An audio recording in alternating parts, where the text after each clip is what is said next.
Welcome back to the Future Self podcast. Welcome to season 3, an add on episode, something I haven't done since starting this podcast. I haven't broken the schedule. I have 2 pre recorded episodes set to come out, but the opportunity arose to do a podcast with Mathew Syron. His story is absolutely heartbreaking, but his character and who he is really inspiring. If you're tuning in on YouTube, I absolutely appreciate you. If you're listening on Spotify, turn it up. This story, these questions, and this vulnerable share from an older man, it's very, very special. I appreciate you tuning in. Let's get into it. Right, Matt. So I don't want you to specifically go into the details. It's covered in so many different media sources. You also did James Smith's podcast too, which was absolutely amazing. Just for my listeners and anyone new, can you just introduce yourself and the situation you're experiencing at the moment? So my name's Mathew Syron. What happened to me, the situation was that I've flown over from Australia and I've come to the UK just for a holiday, and I've been involved in a glass attack where a guy has come from behind me, unprovoked, hit me with a glass, leaving me blind in both eyes. What's life been like for you since? Because it was Boxing Day, wasn't it, that the situation happened? That's correct, yeah. What's the experience of the last 6 to 7 months been? Not in the detail, but what is just a few words or a few sentences you can say to recap what it's been like for you? I think totally life changing. As you can imagine, I've never had any health issues or anyone looking after me or anything like that. And it's going from being a very independent person to going into full time care, being a 33-year-old bloke who can't really look after himself and everyone looking after him for the last 6 months, mate. So it's pretty hard to take. It's a pretty hard pill to swallow. Um, I but remember because for anyone who doesn't know, we went to the same gym. I worked there. Matt was a member. I remember I would sometimes be one of the first individuals there after you. You were always the first fucking person there, no matter what time I rocked up. Sometimes I'd rock up and it would be 3:30 a.m. and if I do, a silly amount of work and get my admin done or whatnot, and there was still always just one truck parked in there, and even when the truck wasn't parked in there, you were still in there. It was I remember it so much. Is your goal long term to be able to get back into those routines, or has this been so life changing and future direct changing for you that you just look at things completely different? Like, do you want to get back to your old life, or do you want to build a new life? nah, mate, get back to my old life. As you know, the type of person that I am, obviously the life that we're living is the life I always wanted to live. And that would involve getting up early because obviously I've got kids and getting all my training done before I start work. So it didn't involve in my family life in the afternoon, so I could spend all my time with my kids. Yeah. My life these past 6 months has obviously been shattered into pieces, and I'm slowly picking them pieces back up. But the thing is, I've always kept a routine. My 2 brothers, they train early in the morning, so they've been coming to get me in the morning at 4 a.m. They have just been walking on a treadmill, doing bodyweight exercises, stretching, and I've just stayed in a good routine, always still ice bathing. Um, yeah, the routine will never change. Do you know what I mean? Do you have moments when you're doing this current routine now that you actually enjoy it, or is everything just a fake enjoyment? Are you just trying to convince yourself that what you're doing is okay? Like, do you actually have moments of enjoyment when you're doing the stretching and the treadmill? Like, fuck, this is a little bit more normal, or is it still Yeah, just consistent reminder that it's not what it was? it's one of them things where it's very frustrating because there's only a certain amount that I can do. I can't push it too hard. I can't lift any weights. Can't even like do chin ups and stuff. Do you know what I mean? Because of the pressure. So Yeah. I have to really enjoy what I'm doing, and all I keep thinking is, look, this day is just the next step forward to the next day. I have to do this, keep myself fit, don't blow out, don't go out drinking, don't fall down in dumps, don't eat loads of shit. Do you know what I mean? And I just want to stay on track so that I don't lose it all. Do you know what I mean? And I were at a level where I was unbelievably fit, so I don't want to lose it all. Yeah, well, how many months before the accident did a full Ironman, didn't you? Yeah, yeah. 2 weeks before, 3 weeks before the 4th of December, and this happened on Boxing Day. So yeah, 3 weeks. Had this have not happened, what was the future looking like for you in the sense of ultras or Ironmans or along the lines? Like, Yeah. what would have your timeline been? The timeline would have been, so get straight back. As soon as I got home, I'd have been doing obviously the aquathon in Wollongong, just like that's on Australia Day, stuff like that. Try the gong. There's also the big events I were looking at was the Cairns Ironman, and then the run in Africa, which is beyond the ultimate. It's a 250-kilometer run over 5 days in Africa. Yeah. the, So the they were they were the ones that always well, I were like, look, I need to get them two done. Another Ironman, beat the time, do another mad run in another country. And then obviously, Jackson Merritt very well. yeah, yeah, yeah, He's always hitting me up. The 100 kilometers, you have to do it. The yeah. 160, you have to do it. So they were always on the radar. Always. It's so interesting, just the type of person you are, because I was always so interested in your mindset. Even though like we'd speak here and there and say hello and good morning and whatnot, you always fascinated me without me being able to express it to you. Just your ability to tap into pushing yourself so hard and where it came from. And there was definitely a few times I either challenged that thought or asked the question of why is it a desire to push yourself so hard? But it's such a mind blowing thought that what your wants are and what you will get back to and do in the future Mm, are some people's absolute dreads. So your goals mm, of what you want to get back to are a majority of another human's being absolute fucking hates, dislikes. mm. It's just such an interesting concept of how different humans are and how we Yeah. prioritize and focus on different things.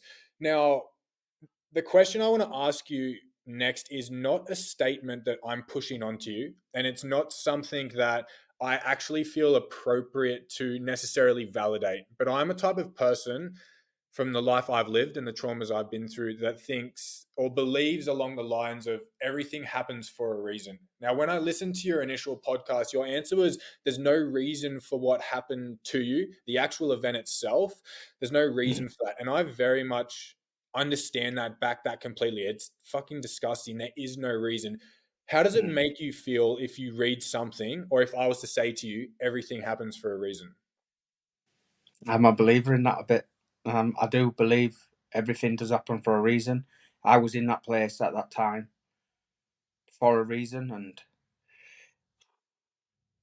and mate, first couple of weeks, I'm gonna be honest, I were like, what did I? Why I deserve this to happen to me? What is the reason for this? And I ask that question all the time. And my brothers, they're big believers in everything happens for a reason, and they were like, look, you're gonna learn something from this. I don't know exactly what Yeah. right now, but one day I can look back on it and be like, maybe that's what it was that I had to learn. This is gonna take me years to come back from. I know that I'm only gonna have one eye probably towards the end of this year that's gonna be in use. I don't know how much percent. I'm not gonna even have. I won't even be able to look out of my left eye. So I've got a long, long road. But yeah, I don't know what that answer. I don't know the answer to that question, but I do believe it happened for a reason. And if that reason is to maybe change the laws here and help other people, maybe that might be the reason. There could be many reasons, I don't know, but I'm learning anyway. Yeah, Definitely learning. that's definitely one of those things of those statements from definitely what I've experienced in my life. The reason doesn't make sense then and there. It's something you Mhm. discover or you create yourself.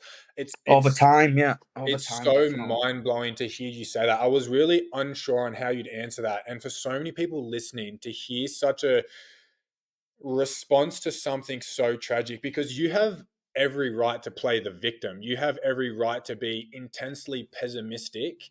And again, along those thoughts of why me? I remember when I first heard about this and saw about it, I was in Bali with my friends. It was my first holiday as an adult. Mm, And we were in the gym and I seen it posted on social media and I felt fucking sick. I felt sick. mm, I showed all my mates and none of them really believed it. And I just remember reading into it. And then for the next 48 hours, I was just refreshing the GoFundMe. We all donated. We are all watching it, just refreshing it, refreshing it. It was so. It's just one of those things that you hear happen to people, but not happen to people you know. Now you mentioned mm. Yeah, like your response to or for a reason and things like that.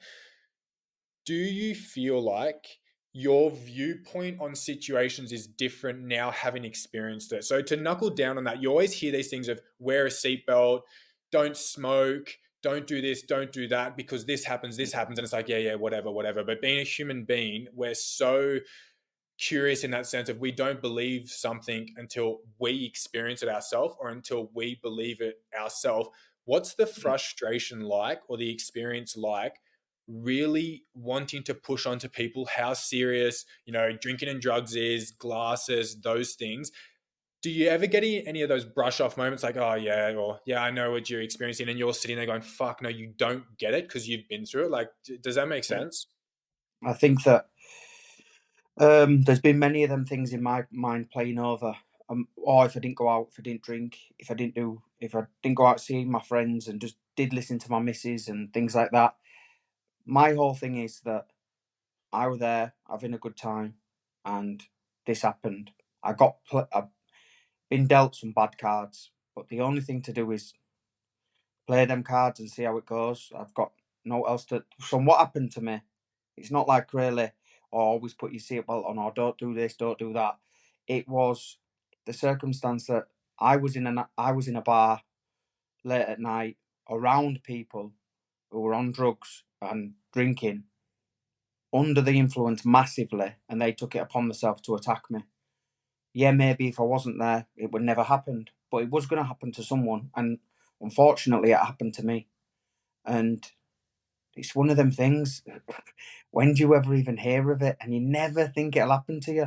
Yeah. So it's just one of them unlucky moments, and I'm living with it now. I have to live with it every day, and I can't really. And I'll never play the victim about it because we're out on a night out and we're having a good time. It's just, and it happens in this country, mate. It's insane. I've been sat here watching news for the last 6 months, listening to news, and it's like a war zone. People die Yeah. every day. Mad. I'm currently traveling at the moment a lot of Europe, and when I was in London, I went to this a little bit more rundown, lower economy class area, and I didn't really know where I was. And one of the locals pulled me up and said, "Don't go down there. I just walked past someone that got stabbed." And in my mind, it's so exactly as you said, so many of these things happen that aren't documented or aren't reported. And it is just one of those wrong place, wrong time type situations. And that's why you always hear these sayings of appreciate the small things, be grateful for what you have, like glass half full, not half empty type mindsets. Do you appreciate all the small things now? Like, are you in a time frame where every day is a blessing, or um, is it hard to not be pessimistic about every day that you wake up? I think that I was that guy that I came from here at a young age as a young man, and I resented this place anyway. And I went to somewhere else, and I got to Australia, and it was unbelievable, mate. The people there, the place that I moved to, Thurrool in Wollongong, and mate, I loved I do love every day. I love my life. Do you know what I mean? And Yeah, you know that I yell down my phone and I'm on social media wooing and trying to get people upbeat and have a good time, even at work, anywhere, even in my home life. And it's happened to me, but now the tiny things I enjoy, just like, mate, I put these glasses on the other day in the hospital, and I looked in the woman's face, and I hadn't seen another human's face for 6 months, yeah, wow. and I was just like, wow, and I just couldn't stop smiling, and I'm like, I hope to God that they can save this right eye. So yeah, mate, and the little things you've got to enjoy your life. It can be taken from you so quickly, and that is, I know everyone says it, yeah, whatever. But something bad could happen to you just like that, and it's happened to me, and I'm still here, and I can still tell my story. I do appreciate my life, and I will appreciate every single day, no matter what. Do you still have those momentary upsets or frustrations or anxieties? Because realistically, you could easily validate any bad experience you go through and go, well, it could be worse, or it's not as bad as what I'm going through. Do Mhm. you still experience those, or has this event changed your brain's wiring and function that you just don't care about the little things that happen anymore? No, I think that. the way I think as well is someone's always worse off. But I've had them days where I didn't want to get out of bed. Yeah. I were in that hospital for 5 weeks, and if it weren't for my mum and my brothers and that, there were no chance I was getting out of that hospital bed. If my mum wasn't there, the first couple of weeks, I wanted to kill myself, and that's not in any joke form or messing. I'm being deadly, deadly serious. If my mum wasn't there, the first few weeks, I were looking for any excuse to kill myself. It would have been a lot easier than what I had to go through, and yeah, it's definitely either way. The little things in life, yeah, you're gonna have shit days. Everyone's gonna have shit days, but the thing is about it, you just got to understand is if you've got good people around you, a roof over your head, just appreciate the little things so much more. They're way more important than the big things. Who cares how big your house is or what your car looks like or whatever? And it's the small things, I think, and family and friends is the most important. It's so I relate to that chapter of what you said in my life right now. So before I left Wollongong, I was so in my head about, yeah, achievement, money, cars, nice apartments, all these things. I didn't really value family like I should have, and relationships and connections. And since traveling, I've stayed in like the shittest of shit places and had these experiences and whatnot. And I've just found all that does matter is human to human connection with those you love and care about, and just the smaller, simple things. And it sucks that it takes such drastic change, shit experiences, or big movements for that to happen. And that stems back to what I was saying before, that dynamic that you can tell another human only these things matter. And it's like, yeah, whatever, whatever, whatever, until they experience something. And then it grounds you back to what actually matters. Now, what's it like having to do podcasts, or getting to having to, however you view it, going on TV, talking to people, social media posts? Is that just a consistent reminder? Is that a consistent reliving the details? Does that re-bring nightmares or things like that? No, I think I have got past that stage. The first, yeah, like I said, the first couple of weeks, maybe 4 weeks, reliving the event, dreaming about it, being in horrible nightmares and stuff. That only lasted a certain amount of time. Now, mate, I just look at it. I'm like, I want to do this podcast, and I want to say to as many people as I possibly can, please, this can't happen to someone else. And I'm not kidding. The thousands of messages I have from people that are unbelievably upsetting. My family sat and read them out to me in absolute tears. People's sons, husbands, wives, daughters have been killed in incidents, and no one's done anything. The police didn't do anything, the media didn't cover it, no one cared. And I'm on a platform now where it's like, do you want to do this podcast? Do you want to go on national news? And I'm like, well, yeah, I'm sat here alive, lucky enough to be able to try and make a change here. So let's go for it.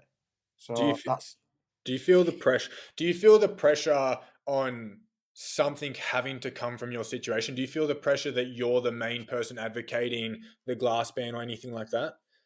no, I feel zero pressure because sometimes, mate, I honestly feel in this country it's like talking to deaf ears. No one cares until it's on their doorstep. So the only thing I'm going to keep doing is going to keep knocking at that door and be like, listen, something needs to change, or people will keep dying and people will keep getting injured from this happening. And it's a fact. And all they need to do is little simple changes that will save people's lives. And me and you both know it. We live in Australia. You know that the law there is unbelievable. The IDing, yeah, it's a pain in the arse, but it Yeah. works. There's no glass. So no one's launching pint glasses or smashing people in the face with them. So I don't know, mate. It's just you can talk to as many people as you want. I don't believe that. I sometimes think it just stresses me out. I'm just like, yeah, they obviously don't want to see change, but I'm going to keep trying as long as I'm here. Have things quieted down for you? So here's a level of relatability in some sense. My father passed away when I was 12, and I Mm. remember the support I got and the family got was so intense. We had people coming to our house, cooking us food, covering bills, everything. People I hadn't seen ever before, people I haven't seen in years. And then slowly, slowly, naturally, it dies Mm-hmm. down. It reduces.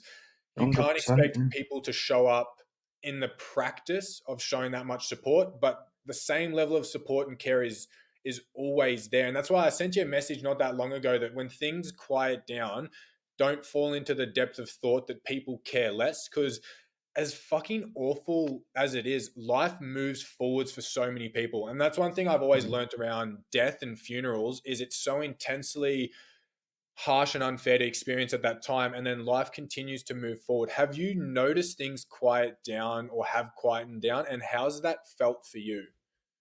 Yeah, dramatically. Uh, and at first, it were a lot to take in. All your family members, my family's huge, and everyone were coming in. But it were like, I were laid on that bed and I felt like I might as well have died.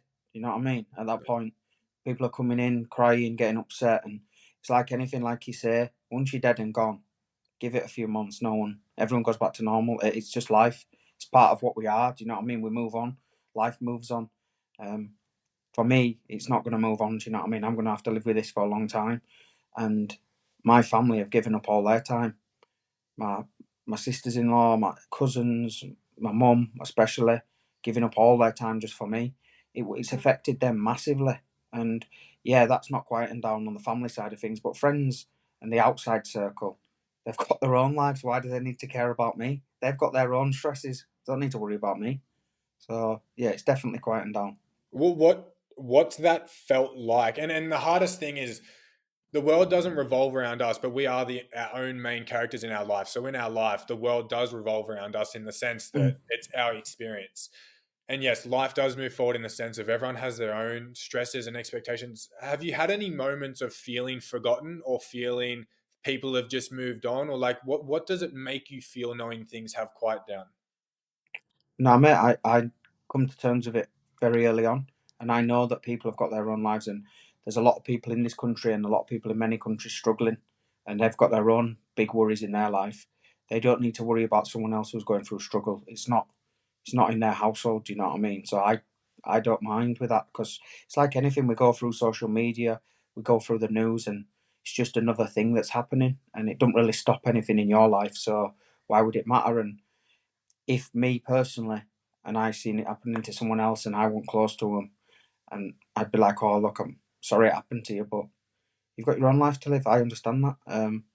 I'm just upset and pissed off that it's affected everyone in my family. They've had to change their lives just around me. It come in to help me on the morning, and it drives me up the wall. Having people do stuff for me, I can't stand it. And not even being able to use your phone, and your phone's a tool for communication, especially if I own my own business. Do you know what I mean? So it's very frustrating the situation I'm in. But would you drop everything to help someone else in your family the way they've helped you? 100%, 100%. Yeah, and that's just the shit reality of being someone that's independent and wanting to be a support network for others. You have to also understand that the support is there for you equally too. And Mm. that's what the importance of family is. So when times matter as such, that they are there for you.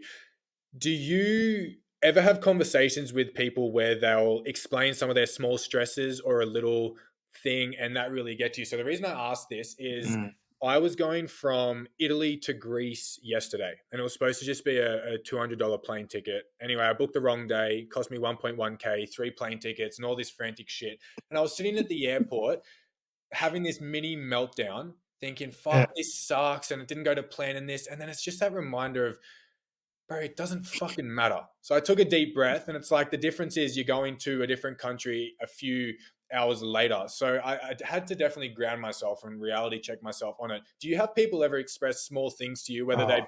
unconsciously do it or they consciously do it, and in your head you're just like, shut the fuck up?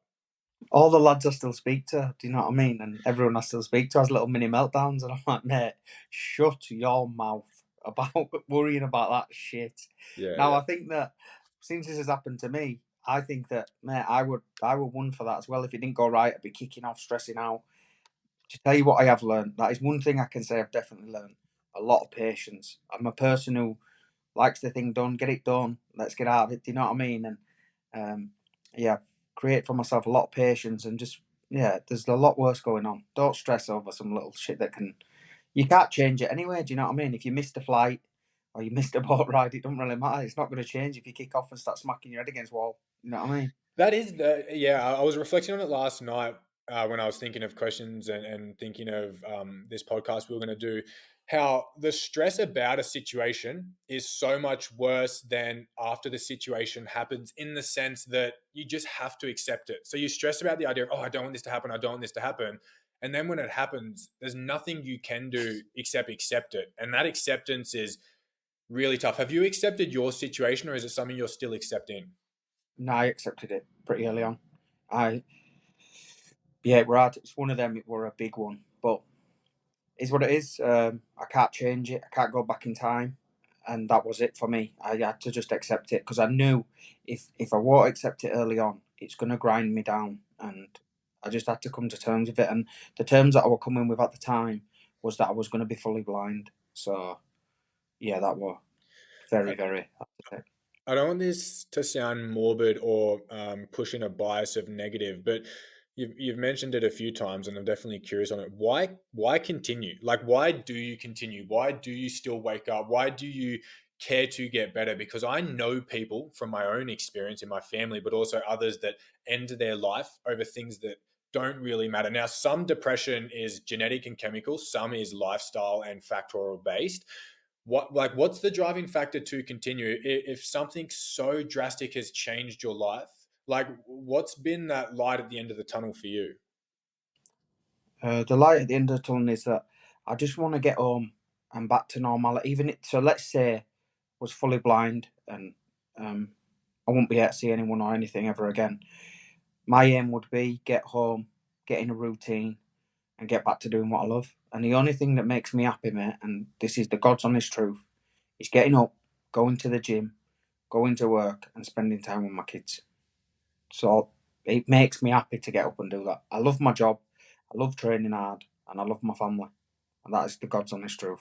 Yeah, I think like definitely knowing you, even if you didn't have legs, we'd still find you on the bike erg at fucking 3:30 in the morning somehow. Sorry, yeah. It's just that I had to get in one of them routines in the hospital, get kettlebell or some banded weights and just rip in. It made me feel that little bit better of the bad situation that I was going through. And that's it. It is what it So is. Do you know what I mean? what do you want to work on next then? Do you have the ideas of, do you still want to do those ultra marathons? Do you want to be Mm, someone, let's say hypothetically, your vision doesn't come back. Do you want to be mm. that inspiring person that's doing the big things, that's doing things that people would limit you or project onto you that isn't possible? Like, do you have the want, regardless of what level of recovery you have, to get back into those big goals? 110%. Doesn't even matter if did I cut my legs off, my arms, I'd still be doing something. Guarantee that I'd still try to do something. There's millions and millions of stories around the world. People have done Iron Men with no arms and stuff. And I shared a video the other day. There's loads of people doing certain things, and it's astonishing what the human body can do. And I'll always push the boundaries to see how far I can push myself. And that the start of it was doing an Ironman to see if I could even live up to that standard of getting to that point and pushing myself because it's the pinnacle of like all different aspects. Do you know what I mean? Yeah. And I was just like, right, if I can do that and I can get through it, I know I'm going to be able to get through anything. And now this has happened, I'm just like, there's no ceiling. I'm just going to go for it. I'm going to give it all of it. Do you know what I mean? Do you ever feel like you're going to be just labeled in a box as Matt, the guy that's blind, or Matt that's this, like just things like that?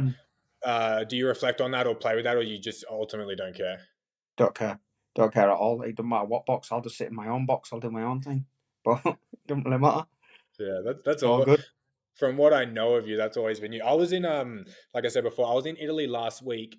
I have talked about you or thought about your situation almost Mm. every fucking day. And that might be weird for you to hear because I wasn't a big role in your life or a big player Mm. in your story. But there hasn't Mm. been one day where I haven't met someone from England or those countries and asked, "Oh, did you hear about this? Or did you see that on your news?" And I was in Naples, Italy, and this guy was from Leeds. And I asked him, and he confirmed that he heard about it, and we talked about it. And it was just so fucking crazy that I was Crazy. in Italy by chance talking to someone and they knew about it, because I always want to know the level of coverage. I want to know if it was just town coverage or national or Mm. where it's spread to. But yeah, like your situation was being talked about in Italy, and so much of it was being backed as the same individual saying these things need to change, those laws need to be brought in, and it's such a common situation to happen.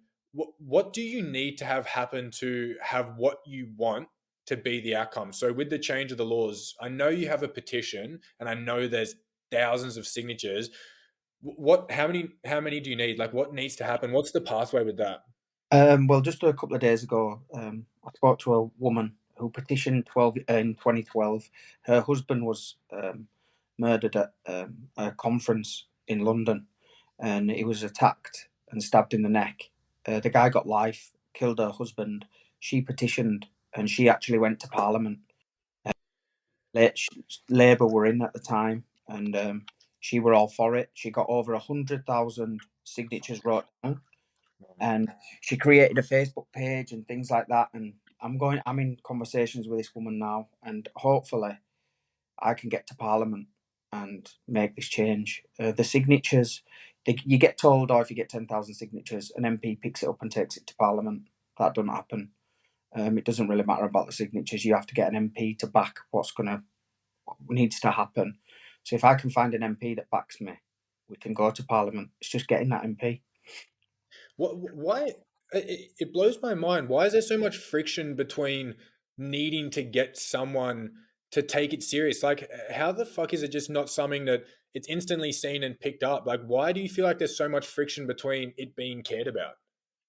I think there's pros and cons with many things that think, and I think that the plastic thing, there's all people about all, oh yeah, we don't want plastic, we don't want this. It's gonna cost more money. There's many things that come into it, but at the end of the day, if lives have been taken, why would you not want to change? I just do not understand why you wouldn't. Nightclubs and bars, why would you not want to protect people in your bars? Do not. And there's been 87,000. This is a 10-year-old number. 87,000 people get glassed a year. If that is not significant enough to change something, what is going on? So I don't know.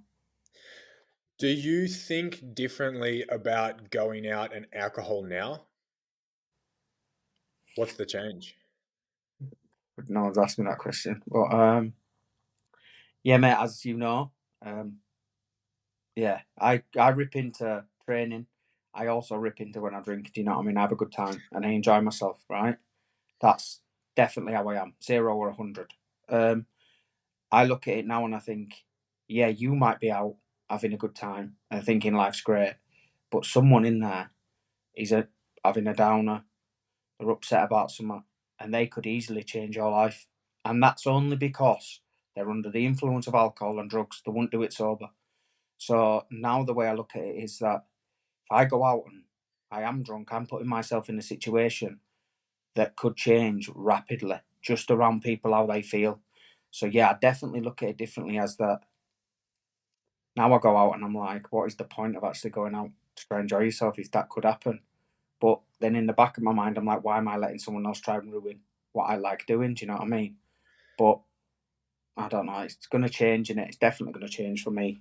Yeah, it stems back to again what we were saying before about the relatability of going through it yourself. So I'm a massive anti-alcohol advocator, and it's We've been had this conversation. We've had yeah, this I, conversation I before. remember that because I remember, yeah, talking about it, but it's actually something that in my life creates a lot of friction. It pisses a lot of people off.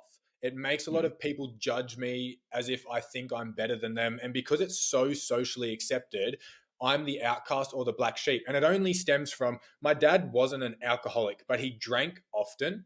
So the situation of him committing suicide, I don't tie it to it being from alcohol, but there is that level. So I have that level of care with people that's so intense, but everyone brushes it off as if I'm over the top or, an asshole or whatnot.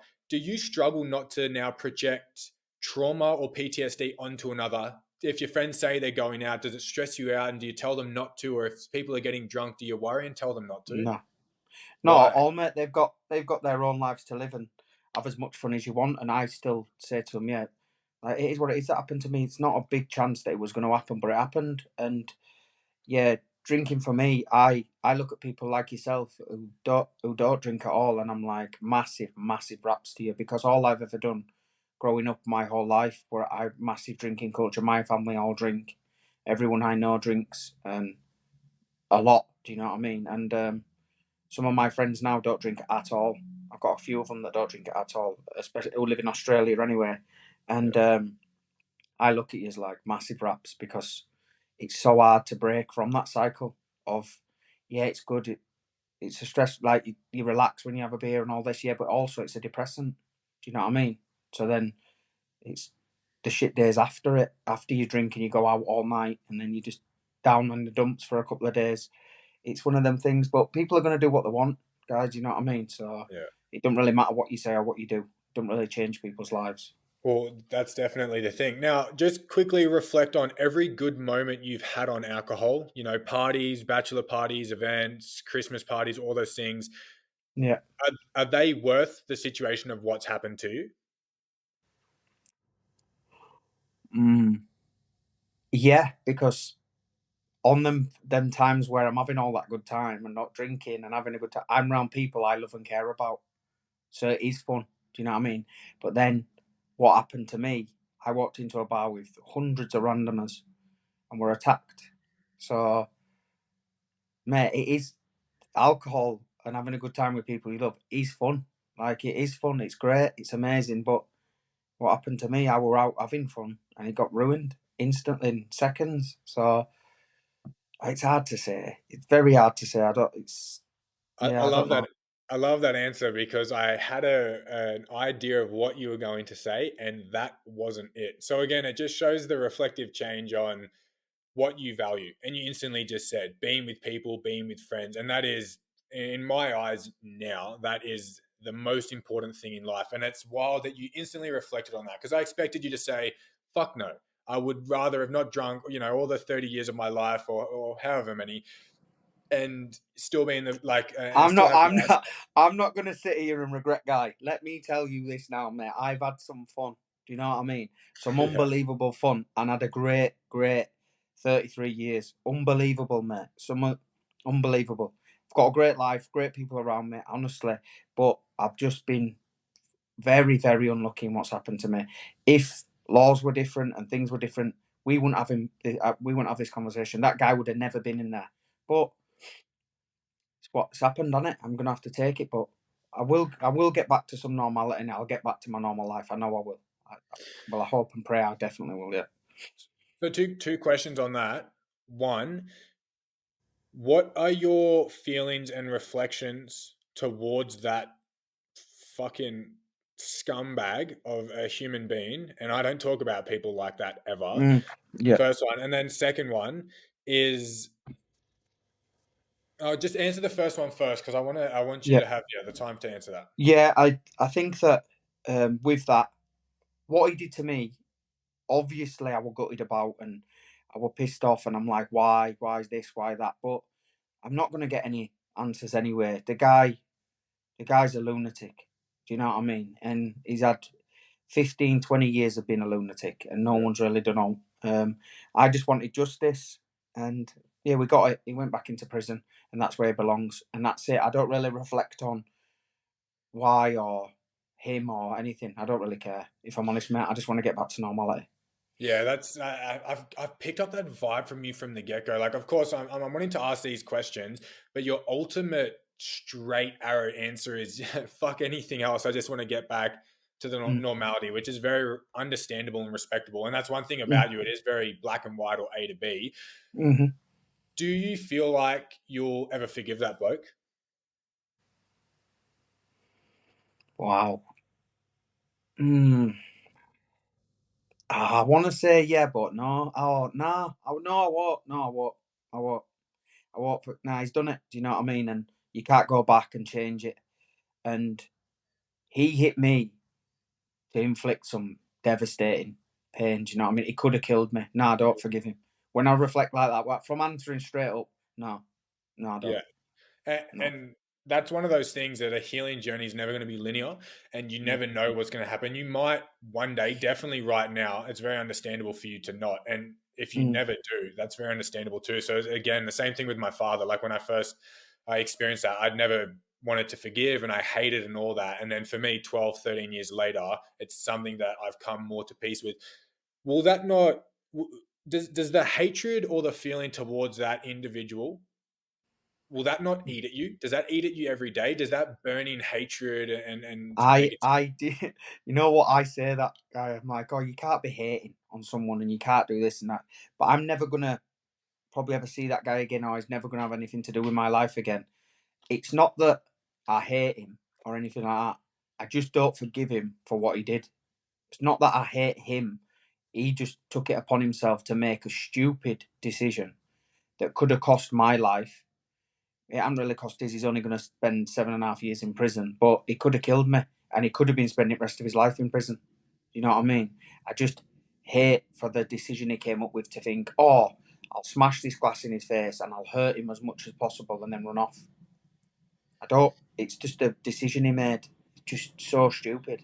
Yeah, That's but the only thing I hate, and I don't think I've got anything in the back of my mind that's going to burn me and be like, "Oh, you can't hate." It's just that I hate that he did it. I don't hate him. He just made a dumb decision. there's so much complexity in you being able to say that though, because people do less, and the repercussion or reaction from the other individual is tenfold the intensity. So to hear you say and be able to differentiate a person from an action, Mm. I'm not validating this individual at all or showing any respect. But for you to be able to see it as an action and not a person, like that's such a big thing. Did you get the justice you wanted though? No, I wouldn't say I did not. I'd have liked him to spend life in prison because he took it upon himself to try to take my life, and he's done it two previous times before. Um, grievous bodily harm, wounding with intent. He did it twice before, got out of prison, and he's done it a third time while he was on license. So yeah, I believe that he should have got a lot longer, but it is what it is. The maximum sentence you can get for that is 16 years. He got 15, That's 10 in prison, and 5 on license. But again, it's the same thing, right? And I know you'd probably have this in the back of your mind. The outcome doesn't change. Whether it's 7 years, 10, or 20 or 30, it changes nothing. So probably not. Outside of the opportunity for him to do it again, I'm sure would be your biggest stress Mm. of that. Your GoFundMe, I'm of course going to link in the description. I looked at it before. It's fucking mind blowing how much is there, but no amount of money there would ever be enough. Mm-hmm. I'm not going to ask the same questions that James did because we know, where the money's going and what you're using it for, which is absolutely, yeah, absolutely amazing. When do you think you'll get back to work? It's indefinite, really. The surgeons told me 2026, so I was signed off, yeah, till 2025 or something like that. Yeah, it's tough. It's tough to take and hear because yeah, I don't want to be not working. Do you know what I mean? That's what I love doing, and yeah, it's I don't know, indefinite guy. I don't know. It's hard. I can't. They even said to me a couple of days ago on Monday, yeah, you won't be able to drive. You won't be able to do this. You won't be able to do it. And I'm just like, jeez, this lad's took a lot from me. Do you know what I mean?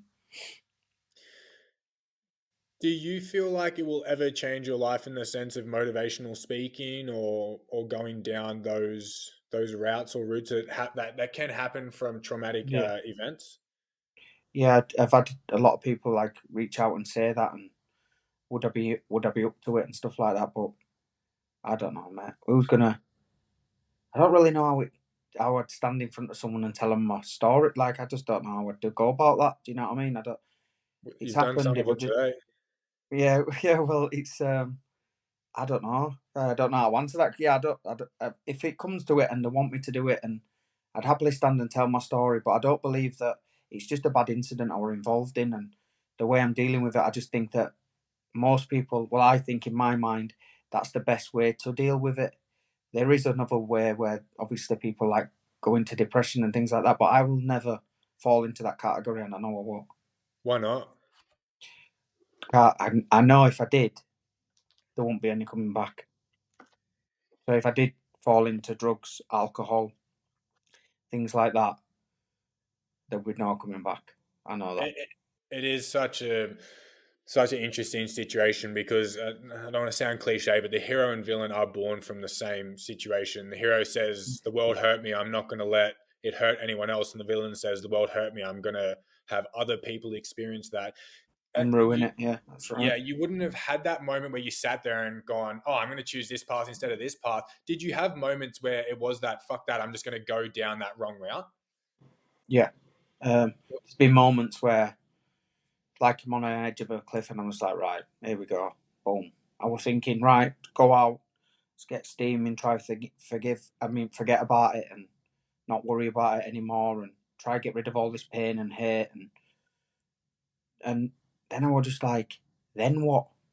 What happens? Do I wake up depressed and annoyed and what, do it again and again and again? What am I going to get out from that? I worked so hard to get to a point where I was fit, healthy, and it took me years to get to that point in my life. Absolutely years from where I've come from.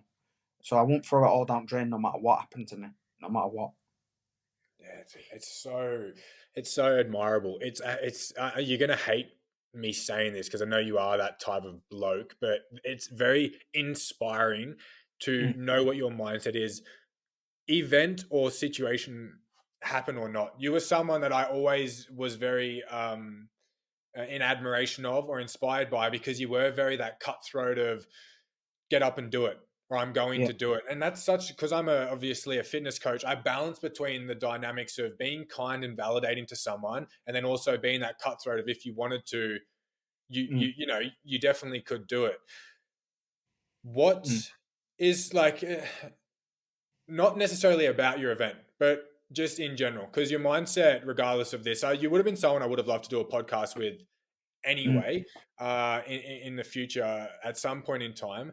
What's one bit of advice that you want to give my listeners or just the audience that's tuning in, whether it's relevant to your situation or not? Even not relevant to my situation or anything like that. I believe that we have one life, so why not get up, rip in, because it's going to make you feel good. That's 100% fact. Get off your ass, go train, then do something you love, and go hard at it, and that's it. And everything else works itself out. As soon as you start working on yourself, everything starts falling into place. I had this conversation with my two brothers. One of them's in a bit of a rut at the minute, or was 6 months ago. And I just said to him, start working on yourself. Get up early, go to the gym. I guarantee you walk back in that house after you get back from the gym and go, wow, that felt good. Then you keep doing that and working on yourself. Other things happen. Find out what you like. Go do something you like. Yeah, if your job's shit, fair enough, you might have to stay in that job to earn money. Do something after your work's finished. Go enjoy something else that you like doing. There's so much time. And everyone's like, oh yeah, I work 8 till 5. Yeah. If you go to bed at 9, what are you doing for the last 4 hours? Do you know what I mean? Just sitting on your ass watching Instagram and stuff. So my thing would be get up, work on yourself, and enjoy life because it can be gone so quickly. Fucking absolutely nailed it. So I know you've got a bit of a busy afternoon. I'm going to link the GoFundMe, your social media, and the petition down in the description. Just the last question? What's next for you? So, like, what are your next moves? What's the next thing you're focusing on? What's a little update? Because this is going to launch on Saturday. It's Mhm. coming out this week, so it's very relevant to right now. What's the next thing in your life going on? Well, the next thing in my life, my kids are coming to live with me and my partner. So that's it. So they're coming here for 3 months to live in England. So, like I said, you know what I mean? It's changing a lot of people's lives. My missus has got to come over here, stay over here. She's a full time worker, so she's coming over with my kids on Friday, next couple of days. And the movement from then is, mate, operation on my right eye, operation on my left. And hopefully, I'm hoping I can fly home with my kids in 3 months. But if not, more operations and more recovery. That's the only thing I care about. And I definitely think you know this, and I know you're probably going to hate to hear it, but as things get quiet, just don't forget that people care less or the support's any less. Things do need to move Mm, forwards, but it is very much always there. And I know you're not the person to reach out asking for things, but fucking hell, like if things do pop up, mm, whether it's someone small like me, or whether it's the gym, like the events they ran or whatnot, like definitely reach out for that support because everyone's just as keen. The old gym I used to work at, I remember when we did that event for you, and I Mm. actually did it with Claudia, which is what's her Mm. relation to you? Cousin, Yeah, cousin. so I did it with Claudia. She was on my team, and it was just I pushed her really hard, but it was such a heartbreaking moment of why we were doing it, but also so Mm. amazing to see the community, and that community is not any less. If I know, it's another man. 3 events ran or fucking 20 or whatnot, like the support is still always there, even when it gets Unbelievable, man. hard. Mm. Yeah. I know. All right, I know you probably want to chill or whatnot, so I'm gonna let you go. It's all good, mate. Thank you very much. I really I appreciate being I on here. appreciate having you on All right. so much. Thank you, my man. All right. All Take right, care of yourself. I'll Thank chat you. to you soon. Bye, mate. Bye. Bye.